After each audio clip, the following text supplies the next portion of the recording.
And we are going. How's it going, Denny? Great, Travis. How are you today? I am doing good, thank you. Thanks for being on. You're welcome. My pleasure. So you've had a pretty cool, you've almost had like two careers, it seems like, because you started off, you worked in law enforcement in New York State for a while. You had a whole career there, right? I did. And then now how many books have you written now? It's crazy. I think the one that just one was released this past Tuesday, and that was number 18. Number 18. That's crazy. Wow. So when was it? How long ago did you retire from, or when did you start writing books, I guess? How long has this been going on? Okay, I retired in 1994 from New York State, Uh-huh. and in 1994, the end of '94, in around November, I started writing my first manuscript. So it's Oh, been okay. going on 25 years as a writer.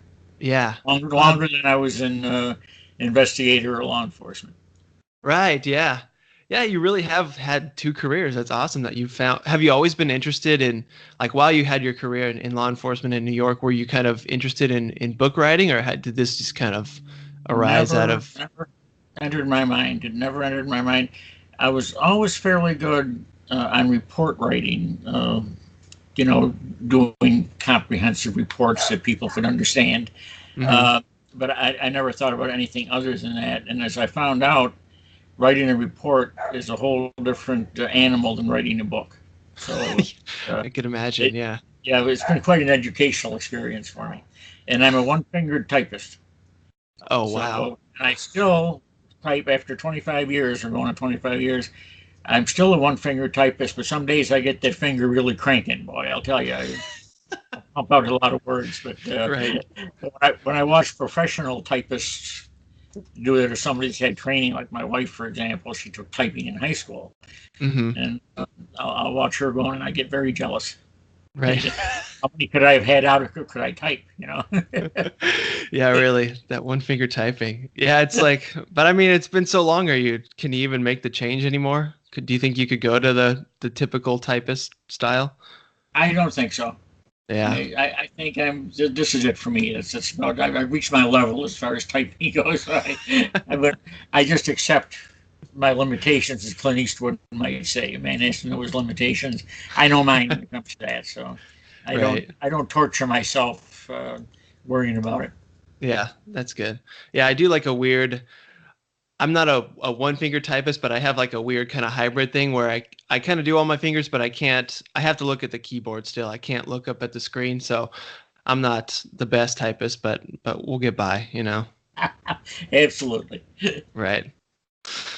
Okay. Well, yeah, I would really love to. The way I found you was through your book popped up on Amazon, the Battle for Las Vegas, and that was your second book you wrote. Is that right? That was my second nonfiction. I started out as a fiction writer, Oh, okay. and in fact, I, as I mentioned previously, I never intended to write a book, but a case I worked on as an investigator for New York State involved a medical examiner's office and illegally, well, actually, it was body stealing. I didn't even know that statute was still on the books until I got involved in it. Um, and then taking body parts in a very bizarre case. Whoa. And when I decided one day after I retired, had moved to Vegas from upstate New York, Hmm. and I was on my tail ends of a 12 pack watching a doubleheader football game. And I said, maybe I should write a book about maybe I should write a book about this. So my wife had stashed an electric typewriter. It was old, and I had, like I said, never typed before. So I was putting the beers down, and I said, yeah, let me write a chapter, see how it goes. And of course, I had no idea about spacing or tabs or any of that stuff. I just started typing. I got all Hmm. done, finished my 12 pack, and I had maybe 4 pages. Uh, I was kind of proud of myself, So I called my wife out. I says, hey, I said, come out and take a look what I did. So she comes out. I go to show her the papers. I had the last couple of swallows of beer in my can. I tipped the beer over and drenched my manuscript to start. That's it. I threw my arms up in the air. I said, I'm getting a message here. This is not to be, Right. So my wife, God bless her, she took the papers and dried them out. The next day she gave them to me. She said, here's the start of your book. So Oh, nice. resurrected it and then started it again. And finally I graduated to a word processor. Then I hired a typist. And eventually I come out of the dark ages and got a computer. But it was quite an operation to get going. But that was how I got my start. And after I wrote the story, I fictionalized it. It was a fictionalized account, but all the details were in there. Oh. I never intended to write another book. I just Hmm. wanted the story because most people wouldn't believe that kind of thing could happen. And Right. I gotta say, I started getting the book got out, and I started getting a few reviews, and I kind of got the bug. I was smitten, as they say. So then I Hmm. wrote another one based on some personal experiences, and then another one, and then I did some male female Las Vegas homicide detective, 3 books with the same team, and finally I ended up then switching in around 2001 from fiction to nonfiction. That's how I got into the organized crime stuff. Okay. So the first ones were they were based on actual things that had happened, but the overall story was fiction. The story was it was fact based fiction, actual Okay, events, the types of things that took place, but different names, different locations, that type of thing. I see. And these were kind of just based on things that you had found or just kind of experienced when you were working. Cases, yes, cases I had investigated personally, Wow. those types of things, and it was fun because I didn't have to do much research because I had actually done, so I knew from A to Z what had happened. Right. Uh, but I did find that even though I went fictionalize these books, readers are funny people sometimes. And for example, the first book I did was called The Morgue, and it was about these irregularities and body stealing. And somebody read that. Of course, the first thing they said was this could never happen, so on and so forth. Um, and so I let it go with that. I mean, I didn't argue and fight with people, about it. I just said, "Oh, if they want to think it could never happen, that's okay." Then I Hmm. got when I did my first Las Vegas-based serial rapist case, rapist murderer case. I had the killer dump a body off of Boulder Highway just outside of Vegas, and there was nothing there but a sign for the Sam Boyd Stadium, the UNLV football field. And it was set in 2000. Somebody read it and sent me an email about what's the matter with you? There's 4 stores in that corner. There's 2 convenience store gas stations and a pizza shop. Wow. You need to do better research. So I wrote him back and I said, I was nice. I didn't get, I wasn't nasty. I said, I said, I appreciate your time. I said, your story was time. I never heard from the guy again, but people will pick at you, and let you know if they think you didn't do something right. Wow. Geez. So you kind of almost you felt maybe like an obligation to start doing nonfiction then because people were Yeah. reading it that way, sort of. Well, what happened was actually I was kind of treading water. The mystery thriller genre is some very good writers out there with huge followings, and Hmm. they can sell. They're able to produce. It seems like a book a month. I think some of them have writers working for them, but Wow. um, their names, just on their name, they sell thousands or tens of thousands of copies. So I was kind of treading water. Uh, I wasn't moving up the chain as far as becoming a well-known fiction writer. Hmm. So I was going to find another hobby. And I was at a writers' conference, and I told one of the instructors, one of the speakers during a break, I said, you probably won't see me at the conference next year because I'm seriously thinking about, trying my hand at something different. And we were in a break area having a coffee, and she said, with your background, why don't you do police procedurals? I said, I never thought of that. Hmm. So she had written the history of the Indiana State Police, and she said, maybe, she said, a good spot, since you're a part-time Vegas resident, you could do the history of the Las Vegas Police. And she said, I'll send you, all the information about how to do it and how I did it, with the Indiana people. Mm-hmm. So she did, and I eventually made a proposal to the Las Vegas Metro.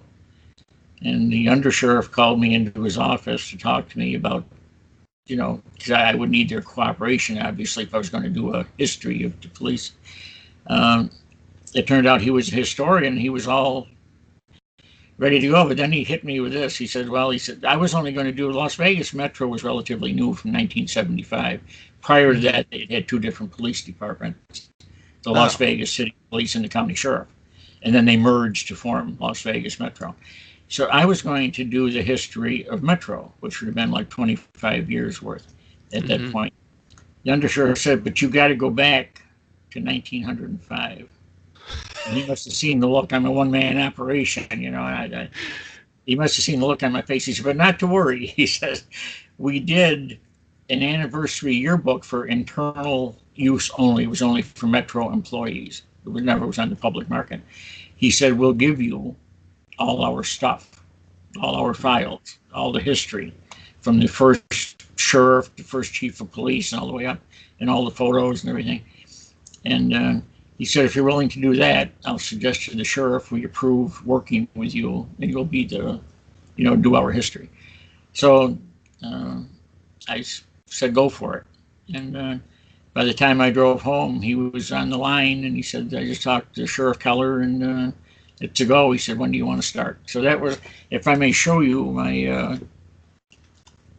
this, in fact, was the first book, Policing Las Vegas. It's the history of enforcement in Las Vegas and Southern Nevada. So that was my start. And so that one goes back all the way to 1905. It starts in 1905, and it ended. The book, actually, by the time I finished it, it came out as a centennial book in 2005. That's when it was released. So it's a 100-year history of policing in Las Vegas. And through that, I knew that if you're going to write a Sin City book, you had to have something in there about the mob, about organized crime. Mm-hmm. And I was working with one of the Intelligence Bureau detectives, and I said, I got to put something in here about the mob. I said, who should I write about, or what should I write about? And he says, Tony Spilotro. I said, duh. I said, who's Tony Spilotro? He said, did you ever see the movie Casino? I said, I did.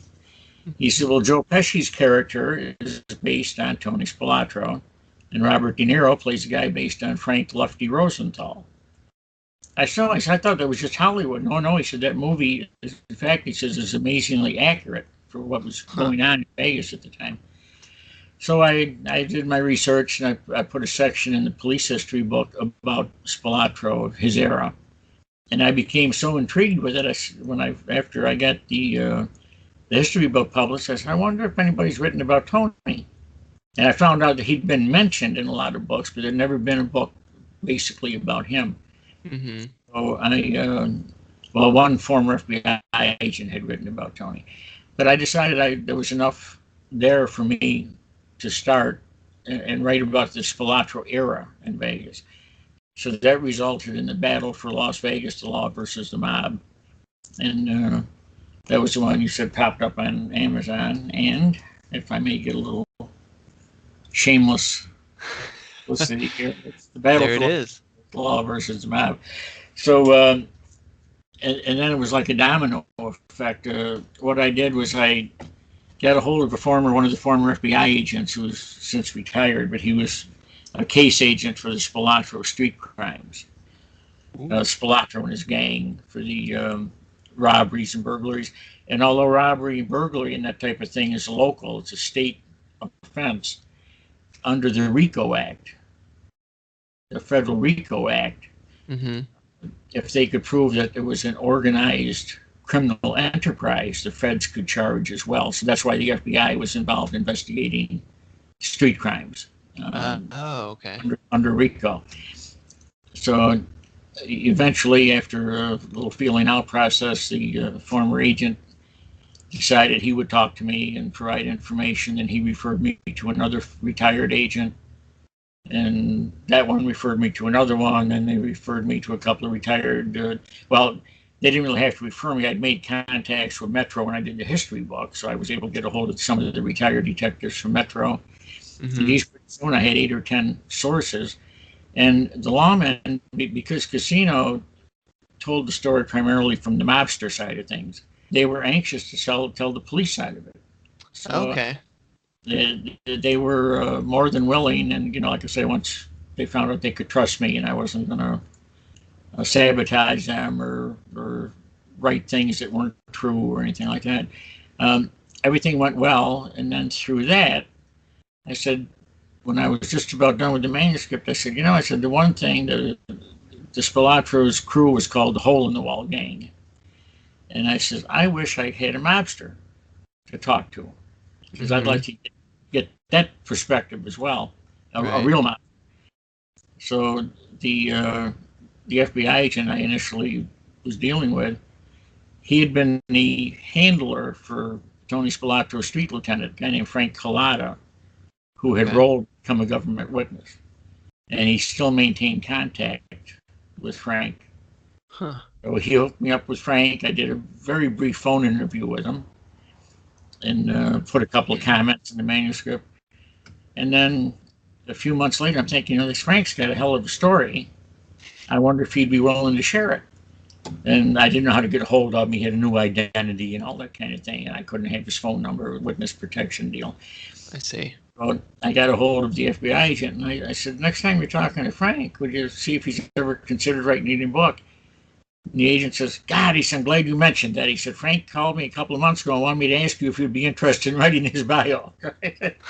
Says, yeah. So that got me in with Frank Cullotta. Now, Frank and I have co-authored 3 books.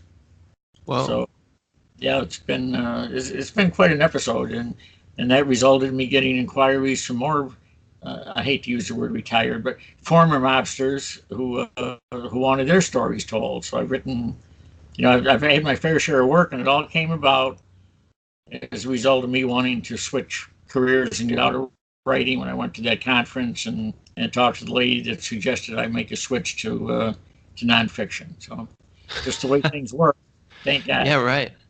Yeah, all at that one moment. Thank God you happened to mention it to her, and she had the right info for you. That's crazy. Yes. And it's so cool how it just led you, all this stuff kind of snowballed, and one thing led to another book, and now you've sort of gotten this reputation as writing. You've hooked up with all these mobsters to write their stories. That's crazy. So what's it like, kind of meeting with, whether it's the former agents or mobsters, like meeting with them and kind of hearing their stories? How do they kind of, tell this stuff? Well, the law people I had, I spoke their language basically, so we could get along quite well.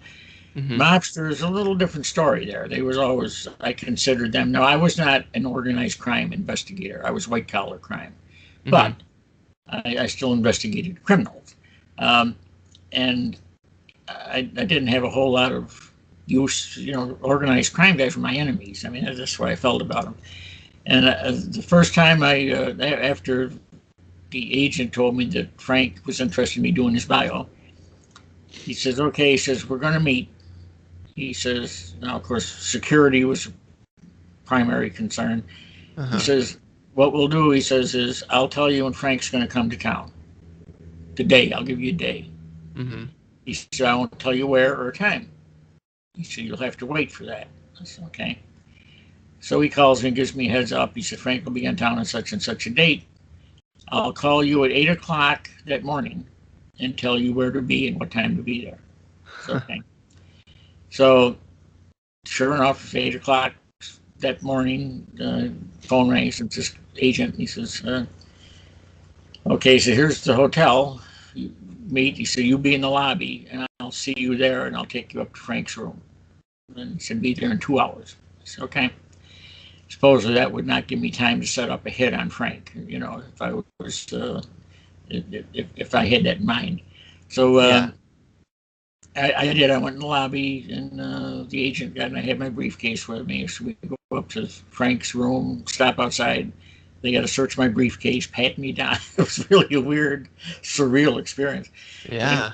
I'm thinking I was excited when the agent told me, that he was going to set up this meeting. And then I got thinking, Frank, from what I knew about him, from my research on him, he didn't have much of a formal education, but he obviously, to survive in that kind of business for as long as he had to be pretty sharp, Hmm. astute and evaluating people. And I'm thinking, is he going to know? Is he going to tell by my body language what I think of him? Is he going to read me? Hmm. So I was a little nervous about that. But anyway, the agent introduced us and he left. And geez, I ended up talking with Frank for over 2 hours. He had brought with him, he had typed, had somebody type up his memoir, if you will. It was not written in book format or manuscript. It was just thoughts. So Okay. it wasn't anything that you could put in itself in that form. You couldn't use it for a book, but it gave you some of the insights. And he said, "Here, take this with you." So anyway, we ended up making a deal. We discussed the finances, how we would do it, and we shook hands. That was it. I took my stuff and briefcase, and away I went.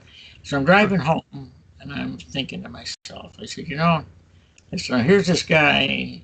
He's a career thief and killer, and I just made a deal with him on a handshake. How how stupid am I? But anyway, it was what it was. So I went home and I started reading that stuff, and God, it was. I was hooked. I mean, it was. I was interested anyway, and then hearing his, even though the grammar, incomplete thoughts and all that, but still, and we had some initial problems because I couldn't know his new identity. I couldn't know how to get a hold of him. Everything had to go through the FBI agent or former Hmm. FBI, and it got to be very awkward to say the least. And I don't take shorthand or anything, so I get word of the agent had Frank call me. He'd call, but disable his caller ID, so I wouldn't know what number he was calling from. And I'd be trying to make notes, longhand as best I could. Hmm. And Frank always talked, the old thing out of the Godfather, nothing personal, strictly business. Well, Frank always talked monotone, and he never would change voice inflection when something important was being said. So he'd be talking along, and I'd always be a few sentences behind him trying to catch up with my writing. Right. All of a sudden, it would dawn on me that he says, "Yeah, we had to break a guy's legs here one night because he was holding back money, street tax." And I said, "Wait a minute, Frank, did you just say?" Well, yeah. I said, "So I need more information on that. That's what readers love. They want to hear about how you guys collected your money and what you did." Oh, he said, "Well, we did it all the time, so it's no big deal." I said, "It's a big deal to the readers. That's who this is for. You know it." Yeah.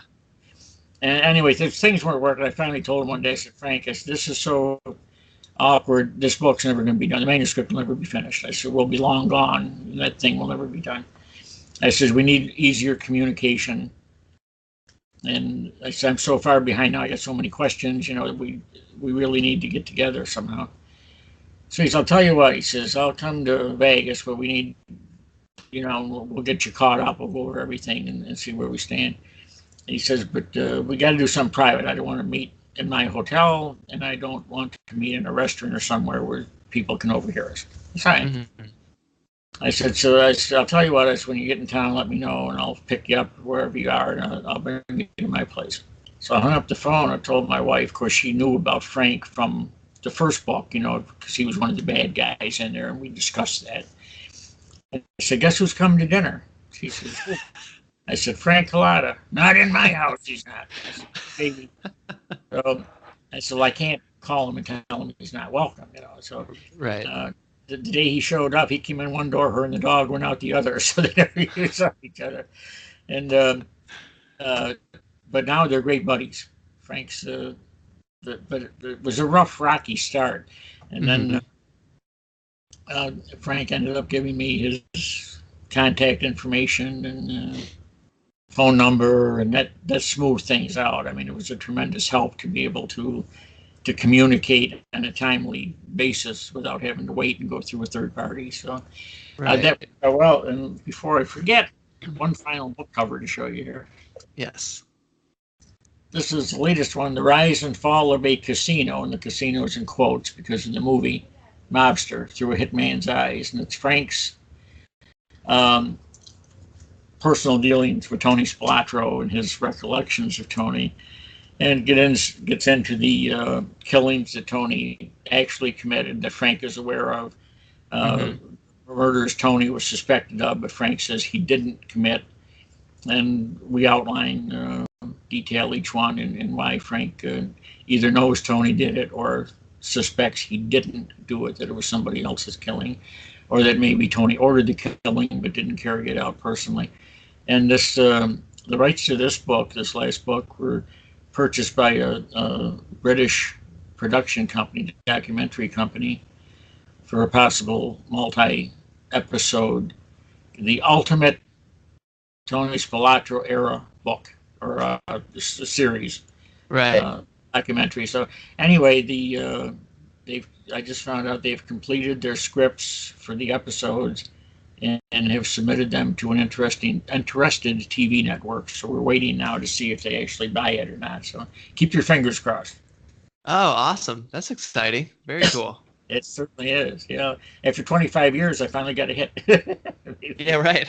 uh, Yeah, this is just incredible. It must have been like, well, I mean, you kind of had, maybe you had experience with this a little bit, but it just seems so like kind of surreal, almost like you're living in a movie, going through this, he's in witness protection, and meeting Frank like this and everything. So what, like, because you guys were, you're sort of on opposite sides, where you worked for law enforcement and he was, working for the mob and organized crime. How were you able to build that relationship and, just kind of walk into that hotel room and get him to trust you and do that handshake deal? well, I think he got a good report from the FBI agent who he was friends with. That Mm-hmm. I treated all the law enforcement people well. I made sure I ran everything by them. They give me information. I write up a chapter or an incident, then I'd email it to them and say, if I got this right, is this the way it came down? Do you want to change anything? And so we developed mutual respect, the law enforcement people and me. And that was conveyed apparently to Frank by the FBI guy. This guy can be trusted. So Mm-hmm. that Frank, but even at that, Frank was still pretty aware. I mean, Frank came from a life prior to his forced retirement, where everybody was out to get you. I mean, Mm-hmm. everybody would steal from you. Your best friend might take you for that final walk and put one in your head. So Frank was not a particularly trusting soul, and it took a while, I think, for us to fully bond. I mean, it was kind of a feeling out thing, and I know Frank, or I'm sure Frank was wanted personal history with me. What the FBI told him was one thing, but he wanted to see personally, firsthand, Mm-hmm. uh, how I handled myself and how I handled him. So it was good. Now we're buddies. I mean, we talk usually a couple of times a week, and this may sound a little odd, but Frank told me he always makes me laugh. He always has me in stitches, and we talk about most anything. He talk about politics, about sports, weather, whatever it is, we talk about it. And he told me one day, he called me Griffy, and he said something, and it just had me roaring, and it struck me so funny. He said, "I'm telling you, Griffey," he says, "you'd have liked me. Even when I was killing people, you'd have liked me." This is okay. And Oh man. Did you ever hear? Did you ever see the movie Goodfellas Yes. about Henry Hill? Oh yeah. Well, this was really fun. I got to meet Henry Hill. Never wrote a book with him, but Henry's girlfriend at the time contacted me because he was coming to Vegas and wanted to do a couple of events, and they wanted to know if I would appear with him. She Hmm. had lined up a couple of restaurants for him to begin. And of course, he was a New York guy, and I was involved with mostly the Chicago crime family, or the Hmm. outfit, as they call it.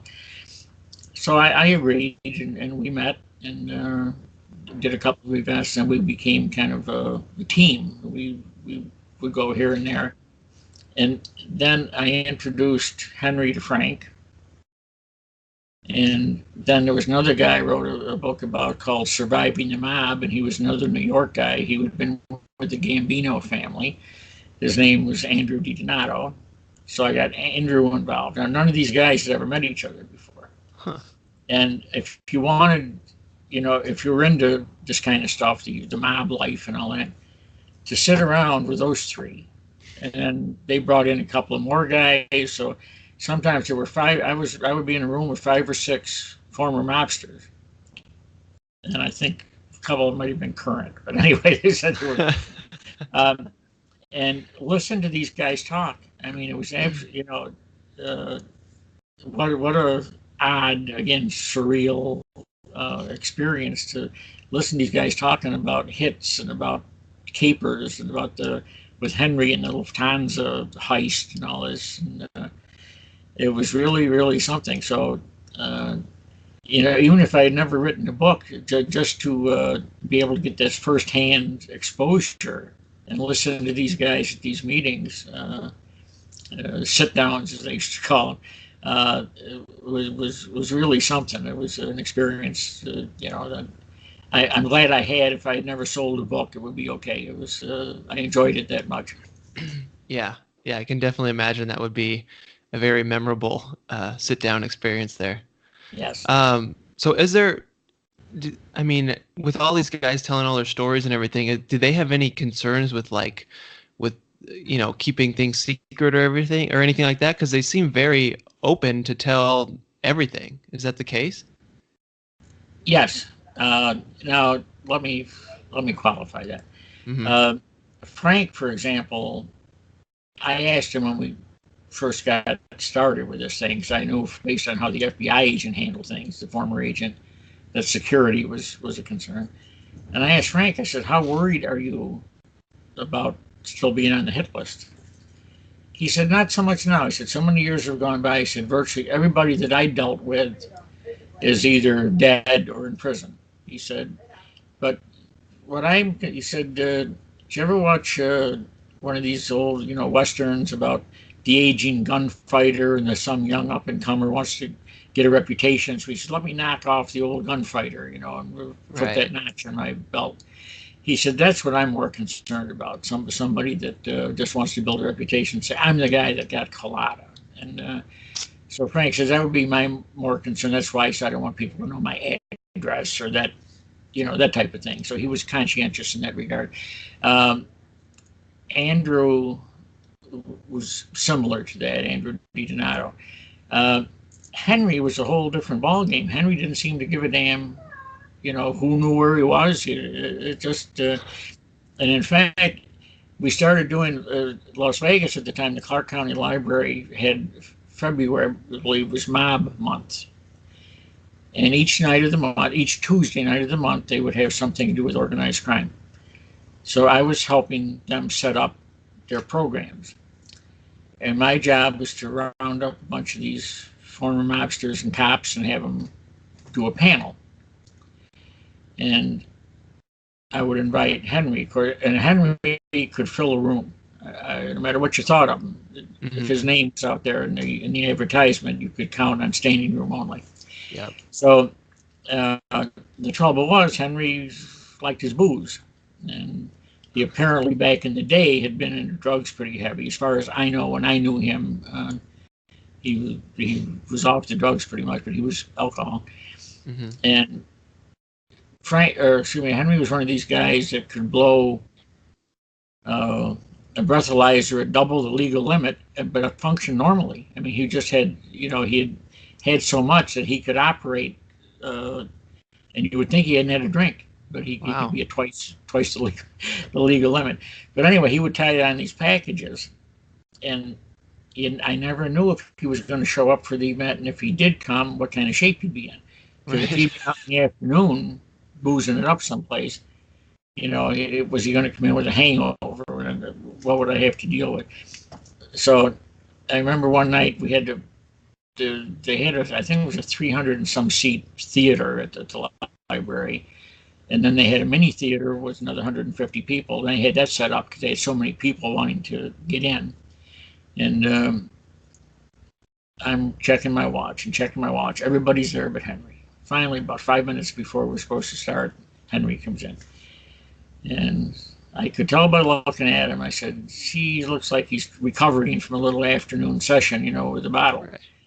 And so each of the panelists, I think there were 6 or 7 altogether, law enforcement and former mobsters, and had a microphone in front of them, open, turned on.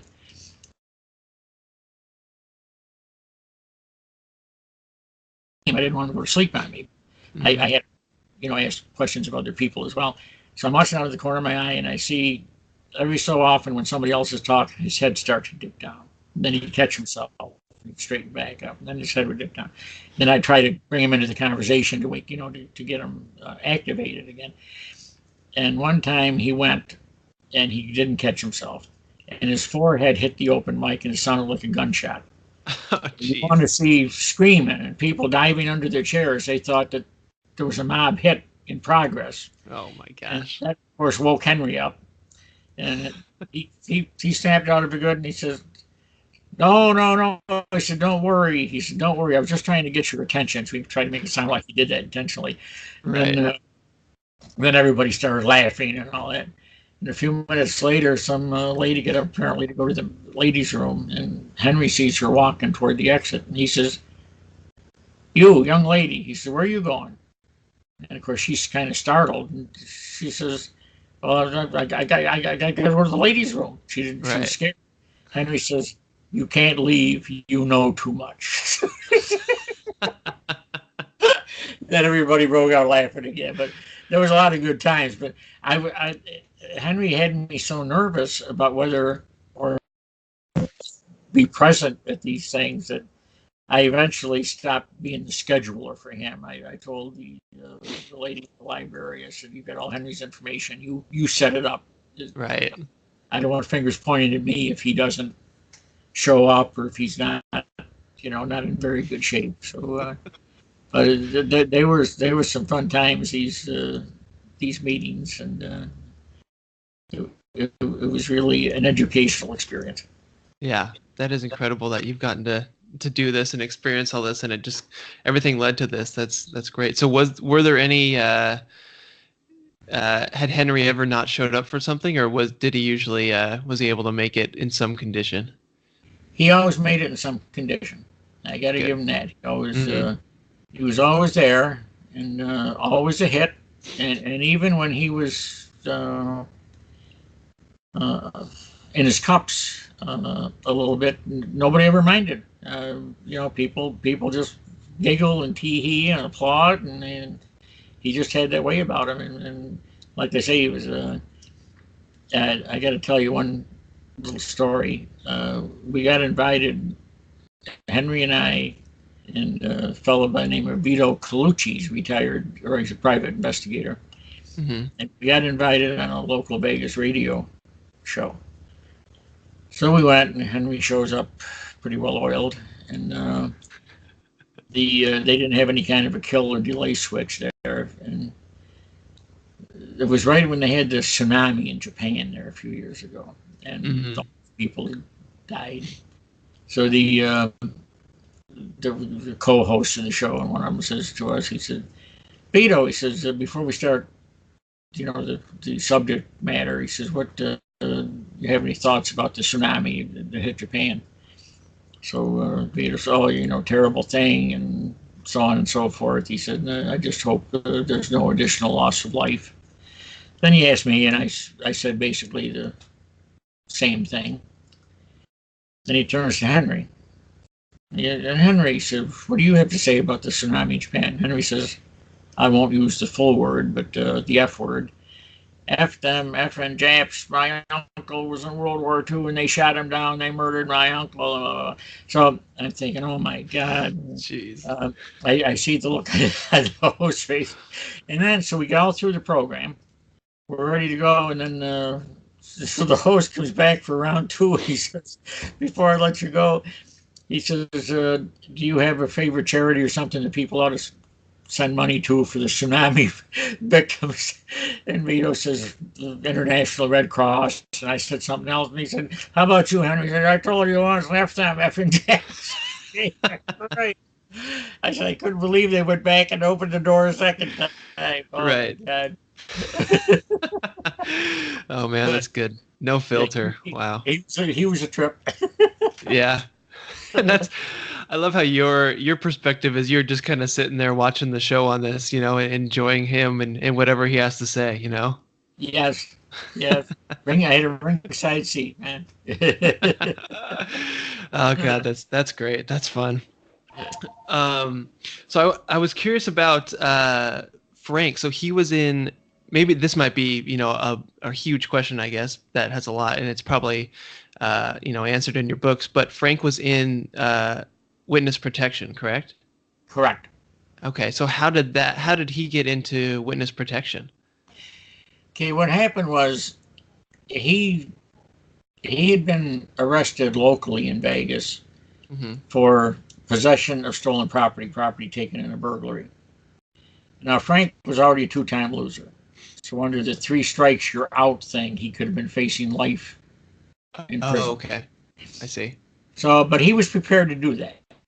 You know, he was a stand-up guy. You never rat on your friends, all that kind of stuff.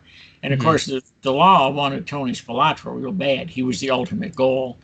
Like in New York, they wanted John Gotti real bad. They made a deal with Sammy the Bull Gravano. You know, forgave him for 19 murders or something if he would flip and roll on Gotti. So they wanted Frank to do that. They wanted Frank to roll on Tony. And Frank's his past. He was prepared to do life in prison rather than give up Tony, because they were boys, they were friends since boyhood. So one day, well, he'd been convicted. He's in jail waiting for sentencing, and the FBI agent, an FBI agent, calls from the Vegas field office. He was a supervisor, and he says, he calls Frank's lawyer. He says, I need to talk to your client. He said, meet me at the jail, Clark County Detention Center, you know, such and such a time. So they bring Frank out of his cell into a conference room, and Frank's lawyer is there, and the FBI agent says, okay, he said, I just want to tell you, FBI policy is that if we know someone's life is in danger, we have to tell them regardless of our feelings toward that person. Frank, he said, I just wanted to tell you, we know that the Chicago outfit has approved a contract on your life. You're going to be killed. Thank you. Have a nice weekend. Ooh. And he leaves. So Frank's, you know, doesn't know what to think. And the lawyer says, don't worry about that. He says, you know, the law can lie to you. They're allowed to lie. So he said, they're making this up so they can, you know, get you to roll on Tony. Right. So Frank spends the weekend in his cell thinking about this FBI visit. The next morning, or Monday morning, he's on the phone to the FBI without his lawyer being involved. And he wants the agent to come to the jail. So the agent shows up, they have this meeting, and you know, Frank still feels he's probably being set up. It's probably BS, you know, they're just trying to get him to talk. But he says, he wants to know how he can believe this guy. And the agent says, well, I'll tell you what. He says, we got this off a wiretap. I'll play the recording for you. Ooh. So there the recording is, and Tony Spilotro and one of the outfit bosses, a guy named Joey, they call him Joey the Clown, Joey the Clown Lombardo, he was Spilotro's boss, are in a phone conversation, and Lombardo says to Tony, he says, yeah, I see what you mean. He says, wash your dirty laundry. That's mob talk for kill the guy. Mm-hmm. Well, Frank knows now that Tony threw him under the bus. Tony was blaming all the problems in Las Vegas on Frank, that he couldn't control Frank, and that Frank was running amok. And so Lombardo gave Tony permission to kill Frank or have him killed. So when Frank heard that, he decided, what do I owe Tony at this point? Yeah. If Tony wants me dead, he's going to kill me or have me killed. And so after some negotiations, he agreed to be a cooperating witness. No, he never wore a wire. He just said, I will tell you what I know from my personal experience about Tony and other gang members, but I won't wear a wire. I'm not. Frank had a thing that an informant is someone who wears a wire usually, or just is trying to make a deal to keep out of jail and that type of thing. Cooperating witness is somebody who's the mob has decided is expendable, and they're going to kill him. And there's not a whole lot of choice. You can either just walk out to where they're going to kill you, dig your own grave, and let them put one in your head, or you can, go to a plan B. Frank took plan B, which was testifying and going into witness protection. So that's how he ended up in witness protection. Wow. So what ended up happening to Tony? Tony was eventually murdered by the mob in 1986, and they in the casino they show him being beaten to death in a cornfield. That is not the way it happened. He was beaten to death, he and his brother, in the basement of a house in Chicago, in a Chicago suburb. And ironically, one of his killers, one of the guys that killed Tony and his brother, was a guy Frank had wanted to kill. And Frank went to Tony, had to get permission to whack somebody. So Frank had gone to Tony, who was his immediate supervisor, and wanted permission to kill this guy. His name was Louis the Mooch Eboli. And Tony wouldn't let him kill him. He said, no. He said, we don't want to open that can of worms, bring on too much heat, so you can't whack him. You got to let him go. And it turned out he was one of the guys. Frank says, I'm wondering, as Tony was being beaten to death, if he thought I should have let Frank kill this guy. Oh, jeez. But there were 11 or 12 of them there. It wouldn't have made any difference. Tony was a goner. But right. He was the guy that Tony had saved his life by not letting Frank kill him. And then he ended up doing Tony. So, then they were taken to a cornfield and buried. But the murders didn't take place in a cornfield. Their bodies were transported to a cornfield. Right. Man, this stuff is crazy. Like for me, this is like I've just seen, movies like Casino and everything like that. This seems so fiction to me because it just seems like it was made in Hollywood. But it's just crazy that this is all real and documented, and this was going on. It's insanity. And Frank, you have seen him, I know, if you've seen Casino, because Frank, and when Nick Pileggi, the screenwriter, and Marty Scorsese decided to do the movie Casino, they needed a technical consultant. Pileggi reached out to his sources in law enforcement and was able to get a hold of Frank and offered Frank a role as technical consultant to the movie. So Frank was on a director's chair right next to Marty Scorsese during the entire movie. Wow. And he advised them and told them how this came down and that came down.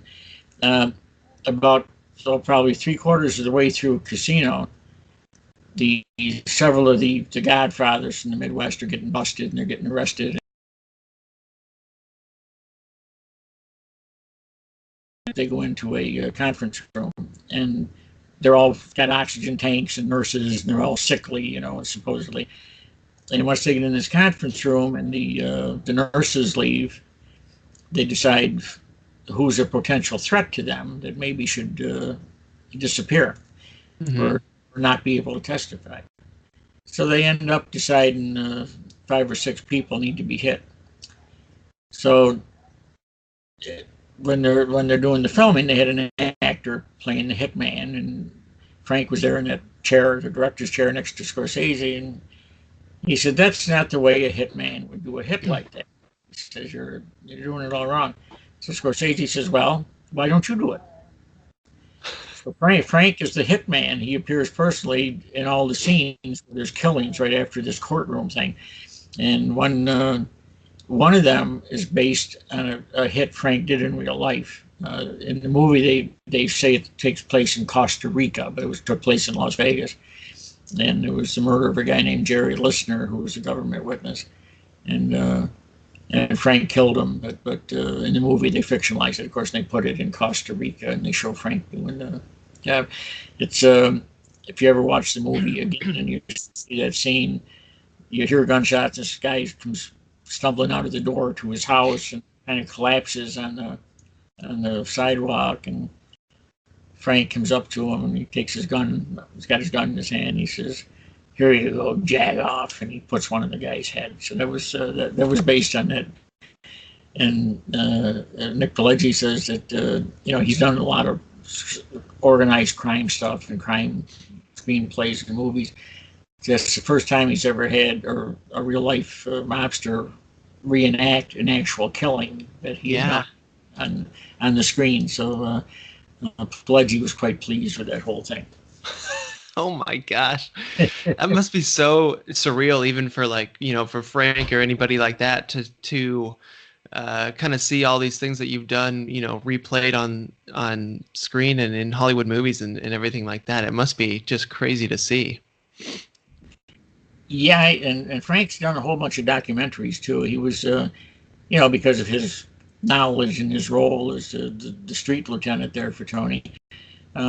Anybody who's doing a documentary about Vegas and the mob or Spilotro, they want to talk to Frank. And of course now he's one of the last survivors of that whole era. So he's gotten a lot of exposure on the screen and primarily documentaries, and of course his role in the movie. Mm-hmm. Yeah, and there's such a fascination. It seems just like almost like everybody, it seems, has such a fascination with that era of organized crime and everything. It's just so interesting and fascinating to see.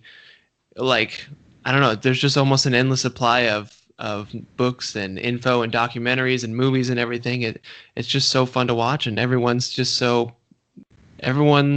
has such a fascination with it, it seems like. And I don't know why that is. Do you have any any maybe theories or something or anything like that, why this stuff is just so interesting and fun to learn about, even though it's crazy, it's illegal stuff, but it's interesting? I have a theory. As a matter of fact, I just reviewed a manuscript for a writer, and he's a manuscript called Underworld, and Mm-hmm. he wanted to take a look at it, and he takes a real funny approach, very humorous, and he starts out saying, are you tired of working in the office? Some schmuck comes up to you when you're at the copy machine and tells you it's his turn and get out of the way and tells you what to do, and you think, man, I'd love to smack him around, this guy. Anyway, so he said, if you're frustrated with that kind of thing, but you don't really have the nerve to do anything about it, he says, maybe you should have become a mobster. He said, because mobsters don't take anything from anybody. He said, so, I tend to somewhat agree with that a lot of people look at the fascination with the mobsters. They don't take crap from anybody, and they dictate the terms. And I think some of us maybe think, geez, I wish, I had the nerve or whatever to do what some of these guys do. And then, of course, you always got the big wads of money and the women and the cars and that kind of thing. But and I found that in addition to the America Mafia fans, there's people in Australia, the Aussies, the Canadians, the British. They're great consumers of mob stuff, and we sell a lot of books to those audiences, and it's really amazing. But I think some of it's just that fascination of what it would be like to be able to do what they do. and Yeah. you know, not take any guff. Mm-hmm. Be the Totally. king of it. I always think, it's probably just me because I'm a little weird about this stuff. But I watch these and I'm like, okay, great. You've done all this and you have all the money and you have women and power and everything. But it's like, can you really just relax and enjoy it ever? Because it seems like I would be constantly worried about someone taking a hit on me and killing me. I could never just relax and actually enjoy it. So I'm like, well, is it worth it then?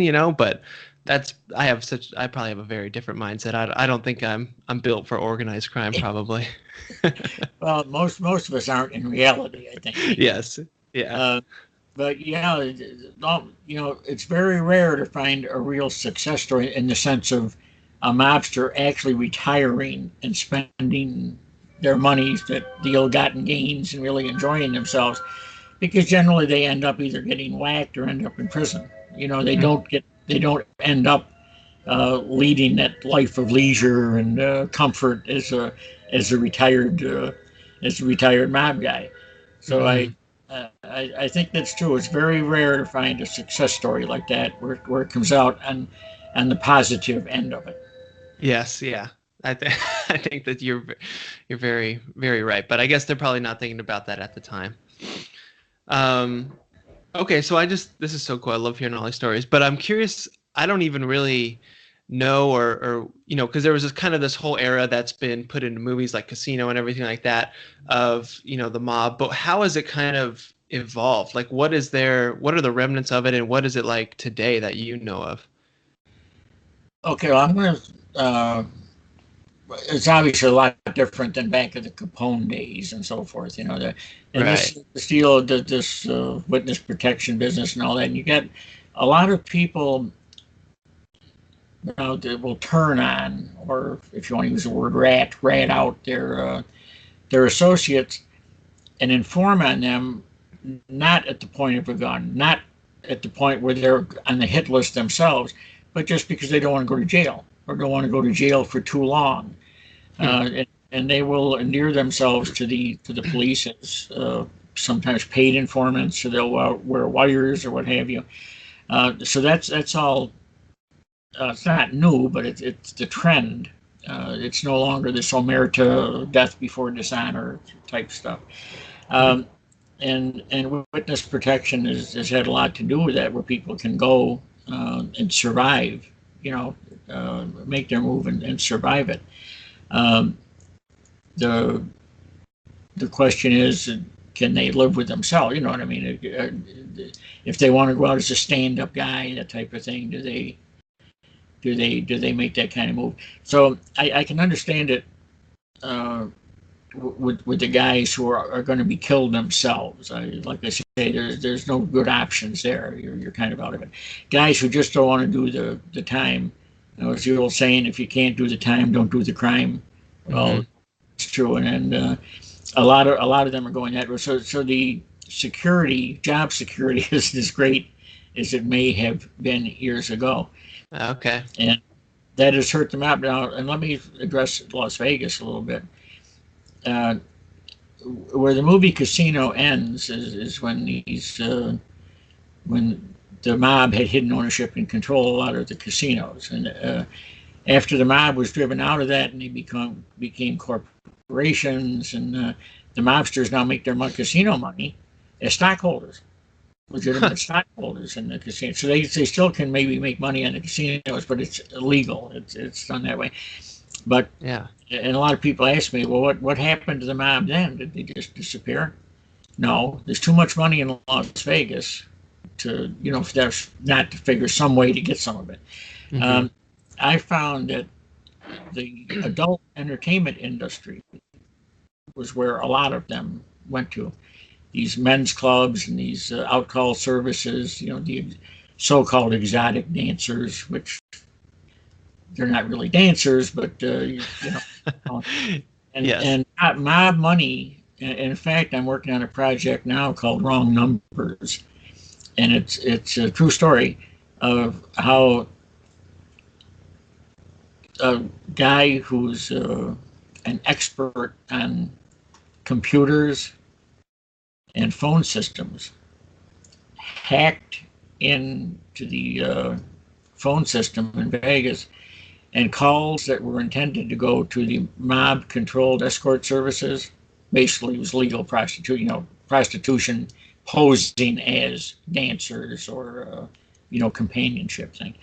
Um, Mm-hmm. were able to divert the calls to a non-mob controlled escort operation.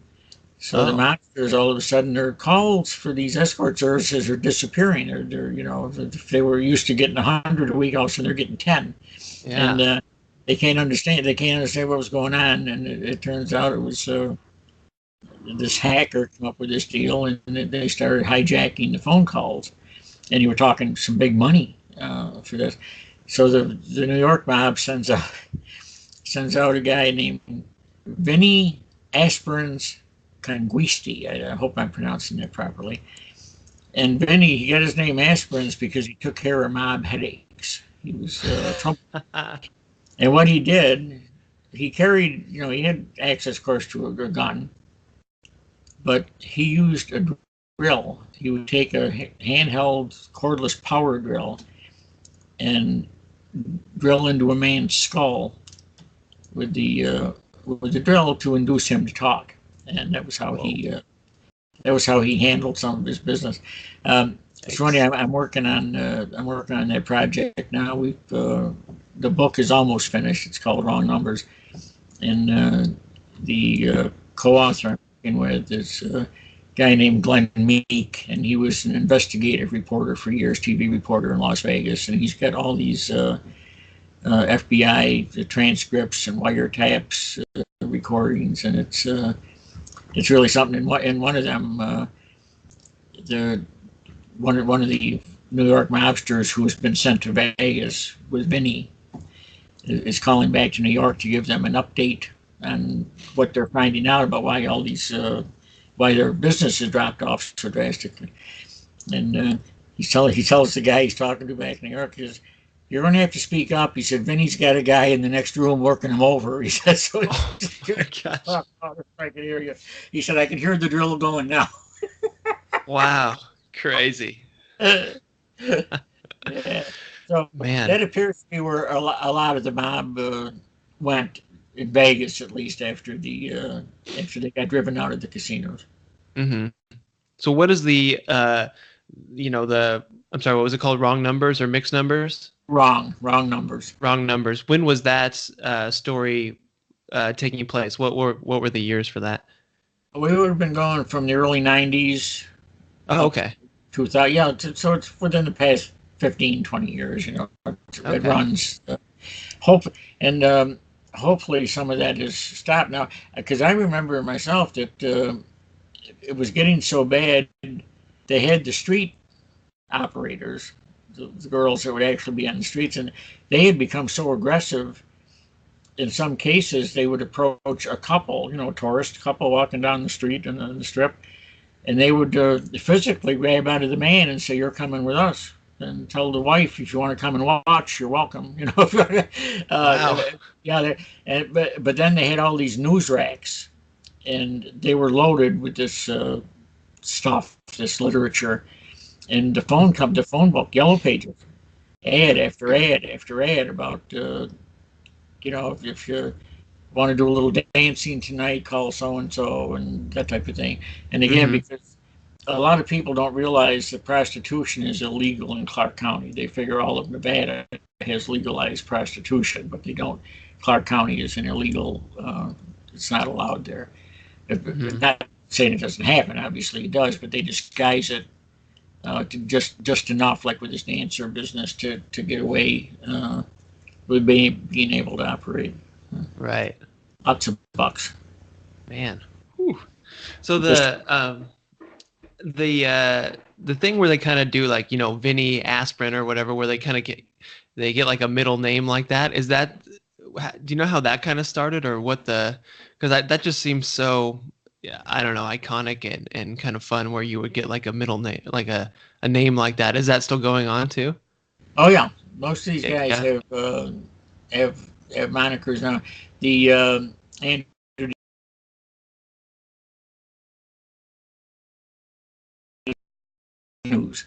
his boss is the guy that came after Gotti. After Gotti got taken down, um, every time Andrew was running some illegal gambling and some chop shops, and he was an expert master car thief and so on. And but he every time he would call his boss, he'd say, "Hey, we just did this or that, and I'm coming over with an envelope for you with X number of thousand." So they called him Good News. It seemed like every time he called, they were getting good news. Aspirins was because of the headache, eliminated headaches. Another guy was nicknamed Chooch, and because that supposedly means jackass. They thought this guy was kind of a jackass, so they called him the Chooch. But yeah, these guys pick up all these handles, and that still goes on. Right. That's great. I love that. That just seems like such, to me that feels like it's like a kind of a movie trope, but I'm glad to hear that is actually a real thing and still going on.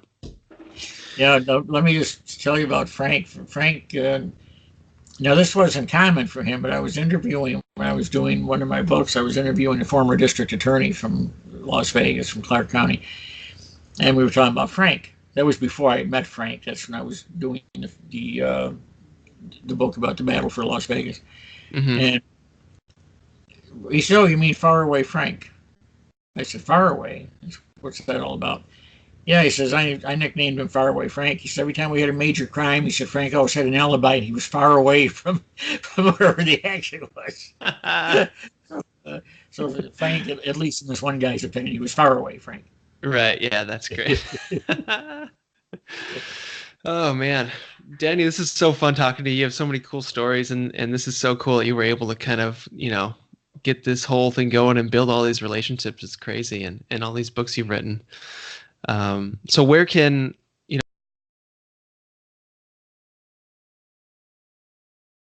have a website too? Amazon has them all, and I have a personal website. It's www.dennis, the middle initial N as in Norman, Griffin, GRIFFIN.biz, DennisNGriffin.biz. And I've got some, I have my book stuff there, but I also have some videos and some photos that people might enjoy, if they're into the crime stuff. And one of the videos is of me interviewing Frank and his former FBI handler about a double homicide that took place in Lakemore, Illinois in 1981, and it had been unsolved until we wrote Frank's book, his biography, which his biography was called Cullotta. Mm-hmm. That in that book, we told the story of this double homicide. We didn't identify the names of the two deceased people, but just that one of Frank's crew had done the job, had done the killings. And as it worked out, it was I didn't realize they were cold cases in Illinois. And the lady who had been, back in 81, the babysitter for one of the victim's sons, Mm-hmm. saw the book, and she said, "Gee, that sounds very much like Paul's father was killed." So they contacted our publisher, the son did, to try to get a hold of me, and we ended up making contact.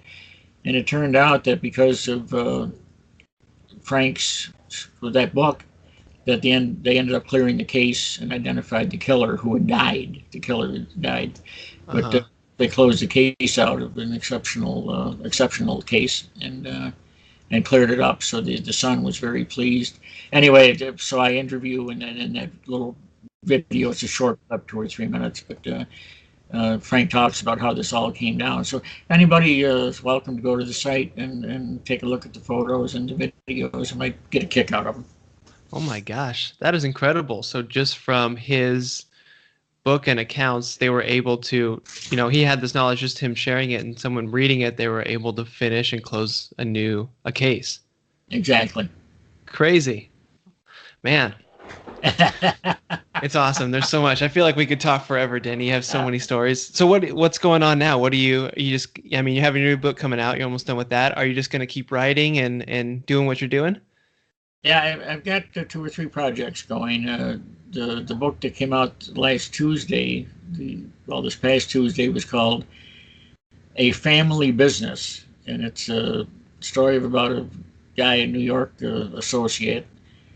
Uh, what it was 87 now. What a fabulous life he had in New York, and he was into a little bit of everything. He was a bouncer at the Copacabana, and he worked with Sinatra and Sammy Davis and all these guys. And he became running the illegal gambling operations for the mob in New York City, and kind of an enforcer and a fixer. You know, you had some issues you wanted to resolve, you come to, name is Joe Silvestri, Joey, and you come to Joey, and he'd have a sit down with the people and explain the facts of life to them, and how what they had to do and couldn't do and so on.